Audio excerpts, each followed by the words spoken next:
Star Trek Picard Season 3, Episode 9, titled Vok. Previously, Captain Vadic and her Skeletor changeling bird crew were destroyed along with the mystery warship Shrike. Additionally, Picard and gang rescued Riker and Deanna safely back on board the Titan. Utilizing her Betazoid telepathy, Deanna is performing a psychic counseling session with Jack Crusher to link with his mind control powers and determine what is behind the creepy red apocalypse door. And the big reveal turns out after 8 episodes of speculation to be resistance is futile, it's the Borg, with a Borg cube inside a storm nebula. Dr. Crusher, Geordi, and Data 3.0 determined Picard's Iremonic syndrome was actually organic Borg tech discovered through Dr. Soon's research data they stole from Daystrom Station and from the Shrike's onboard computer files, revealing Captain Vadic had removed the brain abnormality from Picard's preserved body. This new organic tech was passed on through Jack from the cutest of Borg's DNA that in turn enabled his mind control powers over other humans. The Titan's medical staff initiated Starfleet protocol to transport Jack to the Vulcan Science Academy of Keflavar to perform mind melds to study his new telepathic Borg technology afflicting Picard Jr.'s brain. Not wanting to be a Vulcan lab rat, Jack uses his red-eye powers, taking control over his 2 Starfleet security escorts, where he then commandeers a shuttle, disabling the transponders, determined to confront and eradicate the source of his powers. The Borg Queen's telepathic voice instructs Jack to lay in a course, guiding the shuttle through a trans-warp corridor, re-emerging at the Borg Collective's central hub at the other side of the galaxy in the Delta Quadrant. Now, Admiral Picard and gang determine their only option is to return to Earth and warn Staff Command about the conspiracy they have finally uncovered in Sector 001, where most of Starfleet has assembled for Frontier Day, with the ships now compromised from those devious rogue changeling infiltration operations.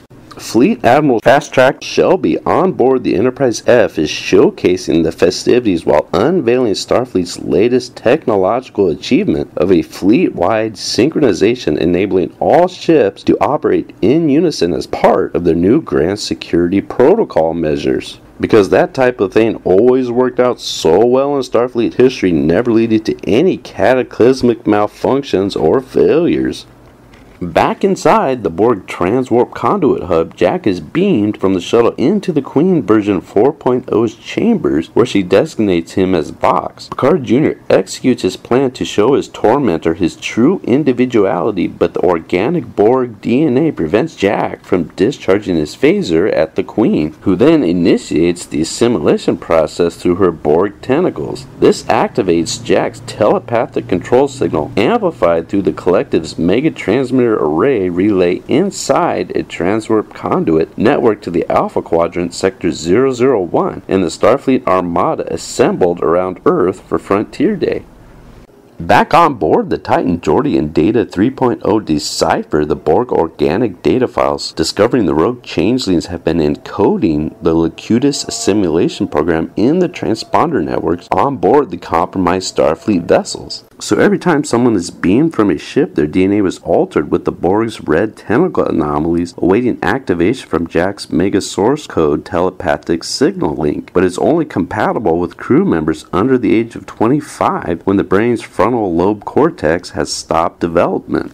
When the Titan arrives at Earth, Picard warns Admiral Shelby on board the Enterprise-F about the rogue changeling infiltration and alliance with the Borg Collective, but it's too late, and the transwarp control signal from the Delta Quadrant arrives and begins assimilating every crew member under the age of 25 on board the compromised starships. Over the view screen, Admiral Shelby transmits an SOS before being eliminated by her assimilated bridge crew members.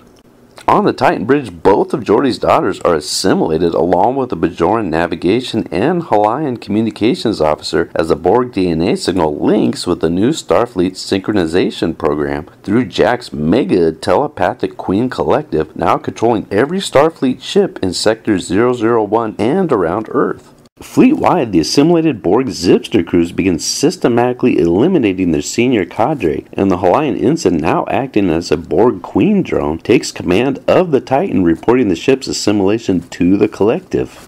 A report then comes in from the Excelsior on a wideband comm channel. They have retaken the bridge before the other assimilated Starfleet ships destroy it with photon torpedoes, after which the Borg reports fleet-wide assimilation has been successful.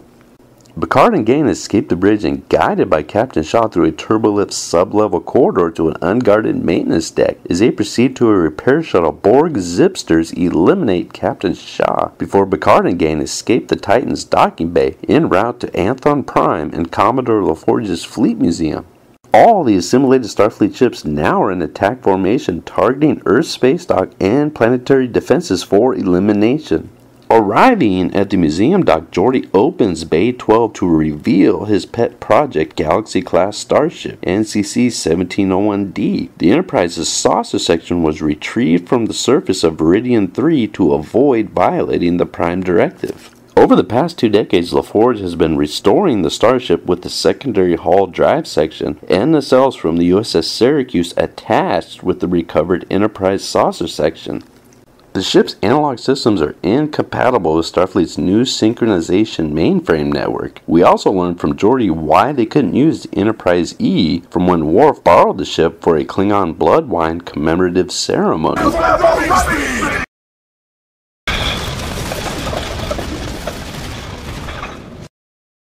Now, Admiral Picard's renegade crew sets course for Earth on their 30-year-old restored Galaxy-class starship to confront a few hundred state-of-the-art frontline Starfleet vessels now under full control of the Zipster Borg network, their queen, and the rogue changelings, and not to mention a couple thousand additional starships in the surrounding 20 light-year radius of Sector 001.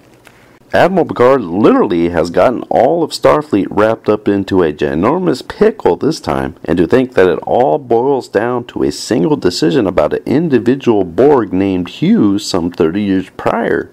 Maybe Geordi and Data 3.0 can pull off some memory log digging inside the Enterprise-D mainframe computer and retrieve the Borg invasive program Trojan Horse Paradox to work some technobabble magic, modifying the code to possibly disrupt and counteract the Borg Queen's new organic mind control assimilation technology. Or maybe Admiral Janeway and Captain Tuvok have been hiding out in a remote star system, consolidating loyal forces, making ready an 11th hour rescue plan of action. Was Vadic's floating hand-goo Skeletor face a Borg or a foundling from the Great Link? Or maybe a new type of rogue changeling collective hybrid achieved through a mutual form of assimilation?